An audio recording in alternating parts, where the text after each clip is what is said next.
بسم اللہ الرحمن الرحیم۔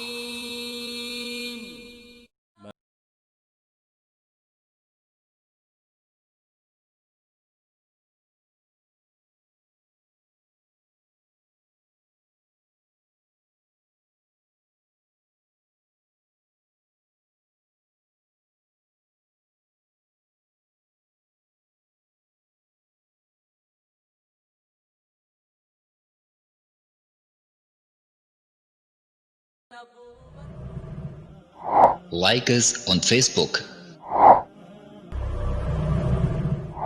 Contact us on WhatsApp. Subscribe our YouTube channel and watch our videos.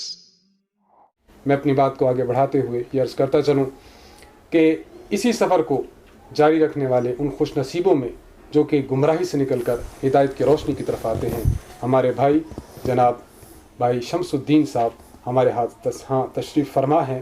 آپ قادیانیت کو چھوڑ کر اور قادیانیت کے کفریہ اور ان کے رذیل عقائد سے طائب ہو کر اسلام کی روشنی کی طرف آ چکے ہیں۔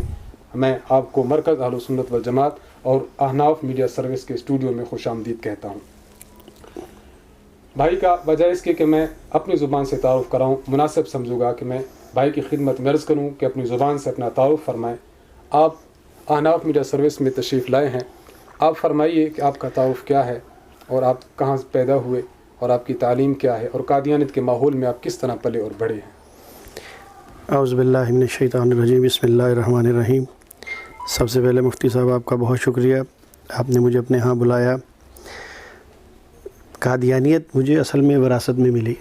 میرے والد صاحب قادیانی تھے، میرے دادا جی قادیانی، میرے پردادا قادیانی، تو میری پیدائش بھی ایک قادیانی گھرانے میں ہوئی۔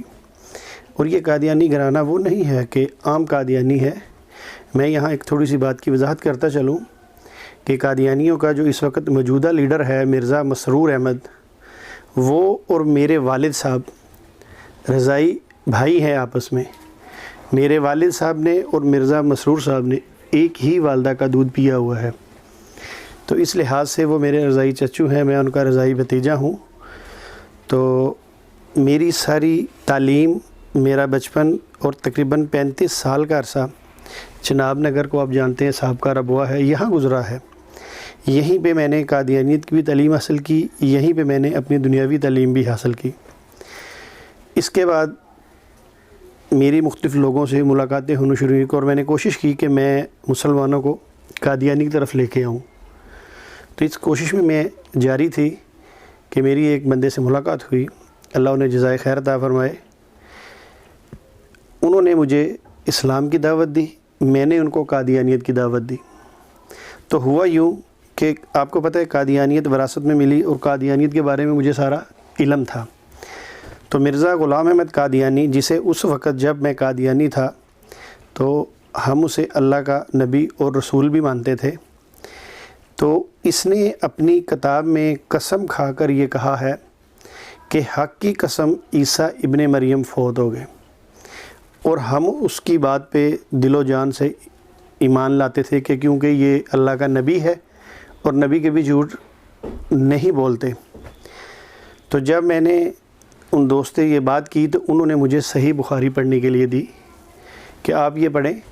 اور میں یہاں ایک بات وضاحت کرتا چلوں کہ بہت کم قادیانی ایسے ہیں جن کے گھر میں حدیثوں کی کتابیں ہیں، ورنہ وہ حدیثوں سے بے خبر ہیں، وہ نہیں پڑھتے۔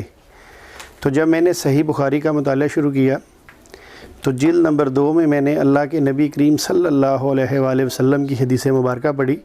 آپ فرماتے ہیں قسم ہے اس ذات کی جس کے ہاتھ میں محمد رسول اللہ کی جان ہے کہ ضرور تم میں عیسیٰ ابن مریم نازل ہوں گے۔ اب مفتی صاحب اگر آپ یہ قسم صحیح بخاری سے پڑھیں تو آپ تو اس بات پہ یقین لے کے آئیں گے کہ حضرت عیسیٰ علیہ السلام آئیں گے، مگر میری پوزیشن یہ تھی کہ مجھے مرزے کی قسم بھی یاد تھی کہ اس نے بھی یہ کہا ہوا ہے کہ حضرت عیسیٰ علیہ السلام وفات پا چکے ہیں۔ تو میں نے کہا یا اللہ عجیب ماجرا ہے کہ ایک جسے ہم نبی مان رہے ہیں وہ کہتا ہے وفات پا گئے ہیں، اور اللہ کے نبی کریم صلی اللہ علیہ وآلہ وسلم قسم کھا کر کہہ رہے ہیں کہ وہ آئیں گے۔ تو بس ہدایت کا وقت لکھا تھا۔ اسی حدیث مبارکہ پہ اللہ کے نبی کی قسم پہ میں نے اعتبار کرتے ہوئے قادیانیت ترک کر دی اور غلامی مصطفیٰ دل و جان سے قبول کر لی۔